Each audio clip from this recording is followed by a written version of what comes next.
Temperature की ही बीमारी है। टेम्परेचर की वजह से ही हमारे गन्ना के खेतों में आता है, क्योंकि टेम्परेचर जब 35-38 डिग्री से ऊपर की ओर जाता है भाइयों, तो फिर ये बीमारी हमारे खेतों में आने लगती है। तो शुरुआत में भाइयों ये क्या है कि इस तरह से जो मैं आपको दिखाऊंगा, शुरुआत की पहचान हम इसकी कैसे कर सकते हैं। तो भाइयों इस तरह से आपको पत्ती सिकुड़ी हुई मिलेगी, जैसे ये पत्ती मैं आपको दिखा रहा हूँ सिकुड़ी हुई है, और इस तरह से भाइयों ये पत्ती सिकुड़नी शुरू हुई है जैसे। तो ये भाइयों इसकी प्रथम स्टेज है। अब भाइयों क्या होता है कि ये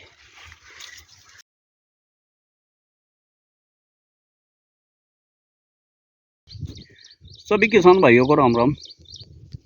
मानव अहलावत यूट्यूब पर स्वागत है भाइयों आपका सभी का। तो भाइयों आज जो वीडियो है इसे बनाने का पर्पज है भाइयों, वो है भाइयों पोक्का बोइंग। तो भाइयों इस रोग ने अब हमारे गन्ना के जो खेत हैं उनमें दस्तक देनी शुरू कर दी है भाइयों। तो आज की वीडियो में मैं सारी बातें आपको सही जानकारी देने का प्रयास करूंगा। कैसे इस रोग की पहचान करें भाइयों, और क्या होता है पोक्का बोइंग, और कैसे इसका उपचार कर सकते हैं, इससे बचाव कर सकते हैं। तो भाइयों पहले मैं 3 शब्दों में आपको बता दूं, पोक्का बोइंग ये फंगस की बीमारी है, और टेम्परेचर बढ़ने के कारण ये लगती है खेत में। और इसका उपचार अगर हम रहते हुए कर लें तो ये कोई ज़्यादा नुकसान हमें देगा नहीं, और वैसे स्वतः भी ये ख़त्म हो जाती है अगर टेम्परेचर डाउन हो और यानी कि बारिश पड़ जाए। तो कुछ किसान भाई मेरे बताते हैं कि बारिश के बाद पोक्का बोइंग का रोग आता है। ऐसा नहीं है भाइयों, ये सिर्फ एक भ्रम है। बारिश के बाद पोक्का बोइंग नहीं आता, बारिश से तो और पोक्का बोइंग हट जाता है खेत में से।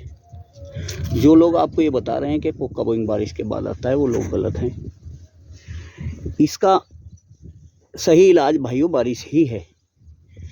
अगर खेत में पोक्का बोइंग आ चुका है और बारिश पड़ जाए तो भाइयों ये हट जाता है।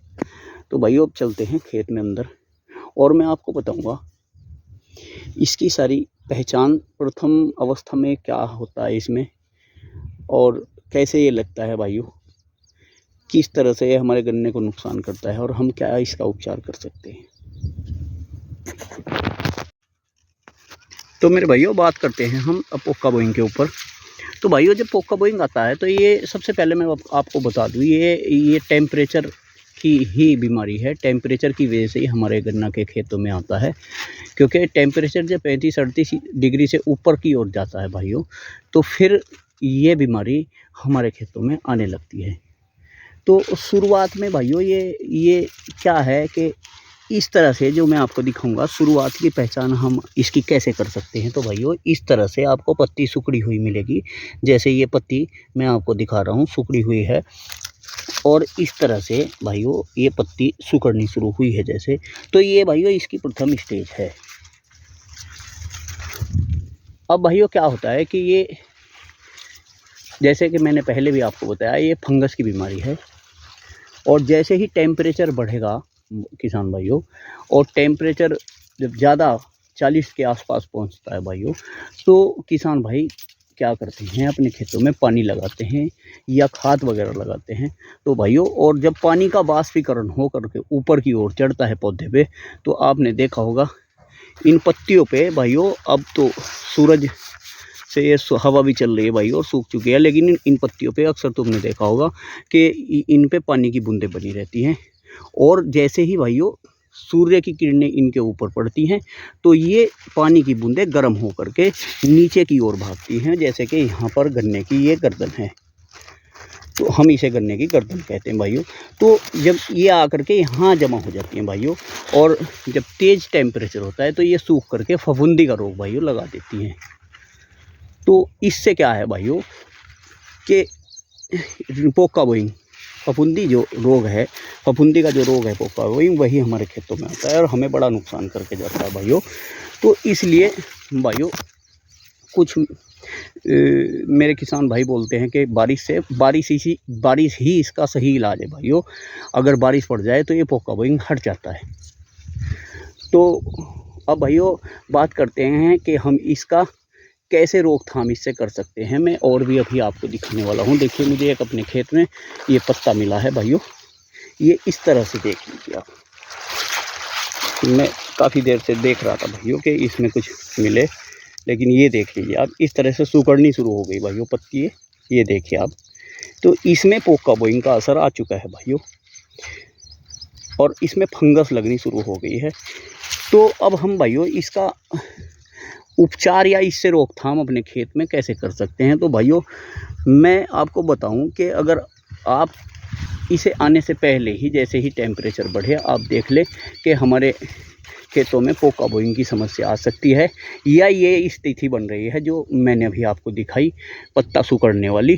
तो भाइयों इसमें आप एक सस्ती दवा जो हमारी फंजीसाइड होती है भाइयों, कार्बनडाजिम और मैनकोजेब, उसका स्प्रे आप अपने खेत में कर सकते हैं। उससे इसकी रोकथाम हो जाएगी भाइयों। और इसके बाद अगर भाइयों आपके खेत में पूरी तरह से पोका बोइंग आ चुका है, यानी कि यहाँ गर्दन और इस पर पीले पत्ते आपके अगर दिखाई देते हैं गन्ने पे, क्योंकि भाइयों जब ये किसान इसको जब देख पाता है, जब ये पूरी तरह से गन्ने को पीला कर देता है, यानी कि गन्ने के पत्ते पीले हो जाते हैं और जहाँ गन्ने की ऊपर डांडी का जोड़ होता है भाइयों, ये वाला, यहाँ से सारा गन्ना हमारा पौधा पीला हो जाता है। तो अगर उस स्थिति में किसान भाइयों आपके खेत में उस स्थिति में पोका बोइंग आ चुका है, तो कॉपर ऑक्सीक्लोराइड का फिर इस्तेमाल करें आप, ताकि कॉपर ऑक्सीक्लोराइड ही इसकी मेन फंगस की इसकी दवाई है कि अगर आपके खेत में लग चुका है तब।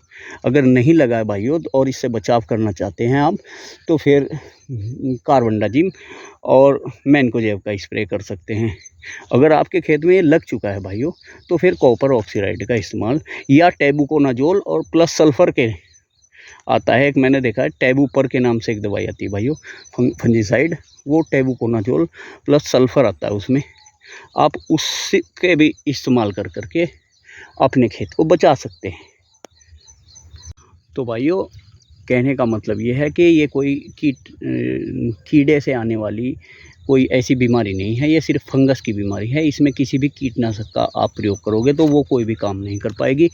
और भाइयों कई मेरे भोले किसान भाई इसे टॉप बोरर भी समझ लेते हैं, जो मैंने देखा भी है कई किसान भाइयों कहते हुए। ये टॉप बोरर नहीं है भाइयों, ये फंगस की बीमारी है और टेम्परेचर अधिक होने के कारण ही ये हमारे गन्ना के खेतों में आती है।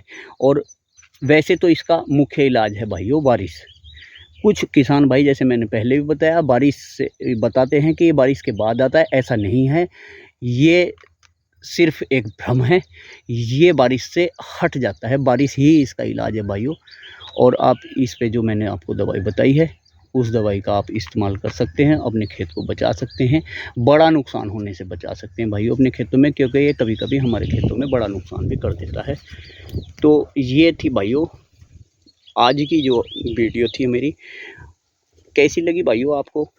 अगर अच्छी लगे तो भाइयों कमेंट करके बताना, और ज़्यादा से ज़्यादा किसान भाइयों को वीडियो शेयर करें, ताकि और किसान भाइयों को भी जानकारी मिल सके और किसान भाई इससे सावधान हो सके, पहले ही अपने खेत में अपनी गन्ना फसल का उपचार कर सकें।